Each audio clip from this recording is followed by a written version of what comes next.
Marc, chapitre 6, versets 1 à 29. Jésus partit de là et se rendit dans sa patrie. Ses disciples le suivirent.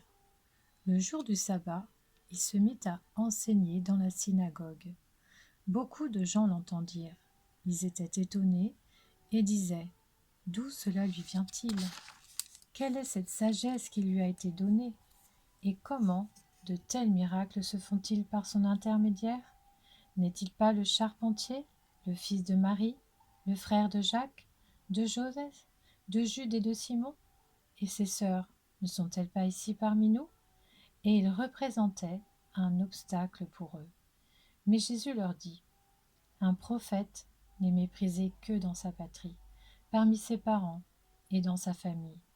Il ne put faire là aucun miracle, si ce n'est qu'il guérit quelques malades en posant les mains sur eux. » Et ils s'étonnaient de leur incrédulité. Jésus parcourait les villages des environs en enseignant. Alors il appela les 12 et commença à les envoyer 2 à 2, et il leur donna autorité sur les esprits impurs. Il leur recommanda de ne rien prendre pour le voyage, sauf un bâton, de n'avoir ni pain, ni sac, ni argent dans la ceinture, de chausser des sandales et de ne pas mettre de chemise. Puis il leur dit : « Si quelque part vous entrez dans une maison, restez-y jusqu'à votre départ.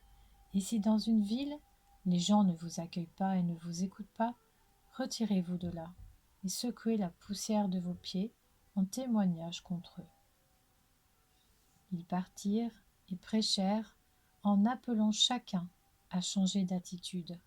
Ils chassaient beaucoup de démons, appliquaient de l'huile à beaucoup de malades et les guérissaient. Le roi Hérode entendit parler de Jésus, car son nom était devenu célèbre.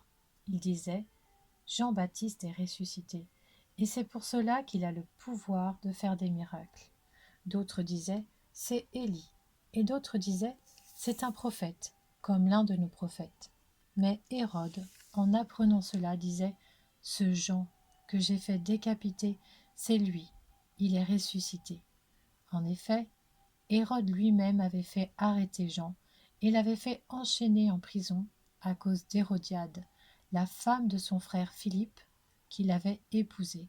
Car Jean lui disait : « Il ne t'est pas permis d'avoir pour femme l'épouse de ton frère. » Furieuse contre Jean, Hérodiade voulait le faire mourir, mais elle ne le pouvait pas, car Hérode redoutait Jean, sachant que c'était un homme juste et saint, et il le protégeait. Après l'avoir entendu, il était souvent perplexe, et c'était avec plaisir qu'il l'écoutait. Cependant, un jour propice arriva lorsqu'Hérode, pour son anniversaire, donna un festin assez grand aux chefs militaires et aux personnalités de la Galilée. La fille d'Hérodiade entra dans la salle, elle dansa et plut à Hérode et à ses invités. Le roi dit à la jeune fille : « Demande-moi ce que tu veux, et je te le donnerai. » Il ajouta avec serment : « Ce que tu me demanderas, je te le donnerai, même si c'était la moitié de mon royaume. » Elle sortit et dit à sa mère : « Que demanderai-je ? » Sa mère répondit : « La tête de Jean-Baptiste. » Elle s'empressa aussitôt de rentrer vers le roi et lui fit cette demande : « Je veux que tu me donnes à l'instant, sur un plat, la tête de Jean-Baptiste. » Le roi fut attristé, mais à cause de ses serments et des invités, il ne voulut pas refuser. Il envoya sur le champ un garde avec ordre d'apporter la tête de Jean-Baptiste. Le garde alla décapiter Jean dans la prison et apporta la tête sur un plat. Il la donna à la jeune fille et la jeune fille la donna à sa mère. Quand les disciples de Jean apprirent cette nouvelle, ils vinrent prendre son corps et le mirent dans un tombeau.